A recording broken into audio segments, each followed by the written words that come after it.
Hey, welcome back to No Hype Beer Reviews. Unless it's your first time, then welcome. Please consider subscribing. If you do, hit that notification bell, get the updates. Really excited for today's video for a lot of reasons, but the main one probably is that this is super local, and it's actually, well, it's a collaboration of 5 breweries technically, but 4 locally got together and brewed it. So it's Black is Beautiful. It's the Weathered Souls, call to action brew. Have proper glassware, another reason I'm excited.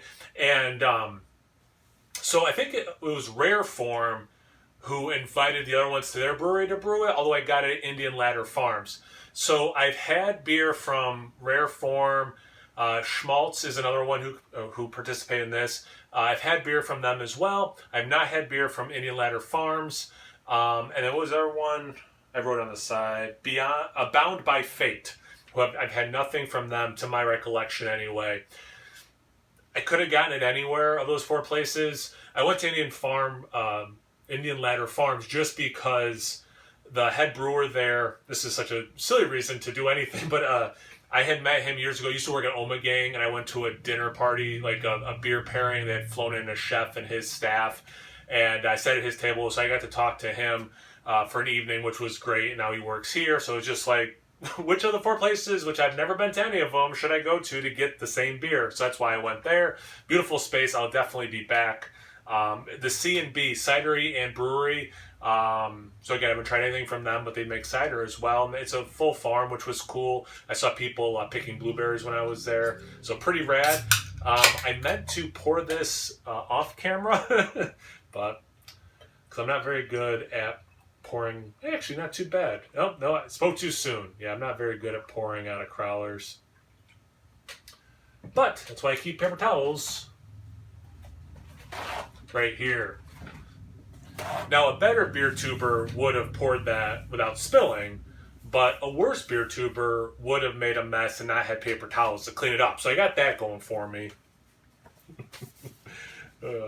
Ridiculous. So I couldn't find out. I reached out, and I haven't heard back, but I wanted to do this anyway. How close to recipe they were. It's 8%. The recipe says it's going to clock in at 10%. The fact that 4 brewers brewers from 4 breweries got together in person, it's 2% lower. Those 2 facts make me think they probably did tweak a decent amount. Maybe I shouldn't say decent amount, but tweaked it somewhat, because it's 2% lower, and you have that many people's brewing knowledge combined. They probably want to add a little bit of their own spin.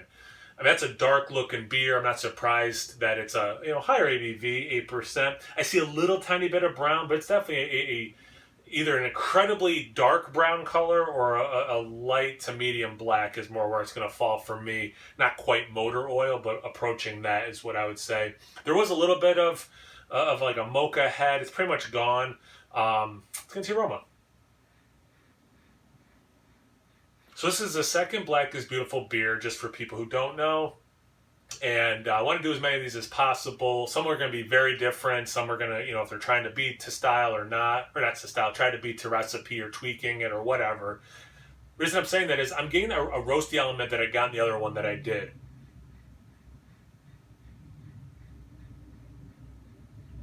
Actually, in some ways, it does remind me of that. It's not coffee, but it's like reminding you, like, hey, remember how you used to drink stouts that didn't have adjuncts in them? And you would think to yourself, oh, it almost has like a coffee aroma or coffee taste, but there's no coffee in it. That's what I'm getting out of this. A little bit of bran as well, and I think it's like a rye thing. Light amount of a smoky, peaty thing. So it definitely in some ways reminding me of the other one I did, which was from Mean Max, another local brewery. There's a dark chocolate element. It's losing to that smoky, peaty, earthy, maybe rye kind of a thing. But it smells really good. It smells like mostly like a Russian Imperial Stout, but with that smokiness dialed up. Let's get into the aroma. Let's get to the taste. Cheers.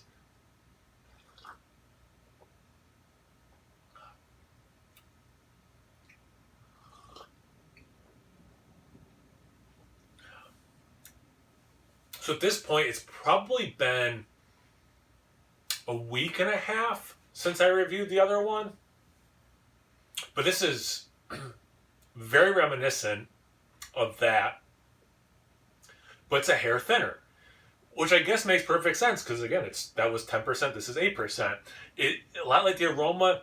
It's got that like smoky, peaty kind of a thing going. That it's coming from the roasted malt, but it's like getting close to what you think coffee does and should taste like, but it doesn't taste like they added coffee to it. But you're just getting that intensity from the roasted malt. Also, just like the aroma, that chocolate's fighting to be heard. So it is there, but it's not a dominant thing, and it's more dark chocolate. It's a relatively dry beer.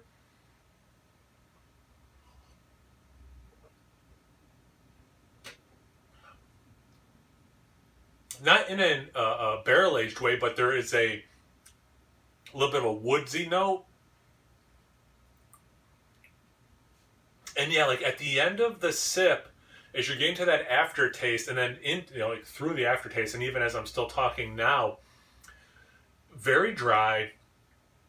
And it's like almost like you had eaten bran crackers, it's such a wonderful thing because it is so reminiscent of stouts I used to drink a lot before they got sweeter or more adjuncts or barrel aged or whatever, and I love all that stuff too, obviously. But it's interesting in some ways. This is like a throwback beer, if you will. This is really good too. Jeez.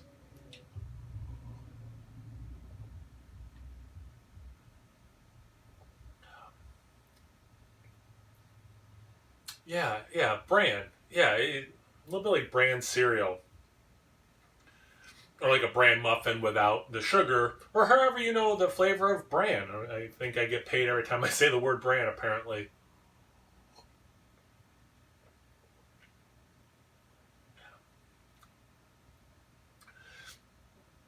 Quick uptick of a berry early on, but it goes away almost as quickly as it comes. That's like just like one like little thing. Um, so there's a lot going on. It's working. It's reminding me of beers I used to drink. So I'm definitely loving this experience. I'm kind of glad it's 8% in the crowler. 10% in a 16-ounce can is enough. It's definitely plenty of alcohol. So at least since this is double the volume, at least it's a little bit lower in ABV. I'm about to do a live stream with Matt at Massive, and I think the Nerd Sense guys, maybe a couple other people. So this will be a nice beer to continue sipping on as I hang out with those guys. So go check out. It should be on Matt's channel. So go check out Massive Beer Reviews. I'll be finishing this on there. But yeah, great beer, great job, guys. Glad you know their local beer. I definitely should be doing more local beers, and definitely from these breweries that I haven't reviewed before. So, excuse me. Thank you guys for watching. I really appreciate it. Check me out on Instagram on Tap. It's No Hype Beer Reviews at both those places. So always please like, comment, subscribe, and most importantly, imbibe. Cheers, everyone.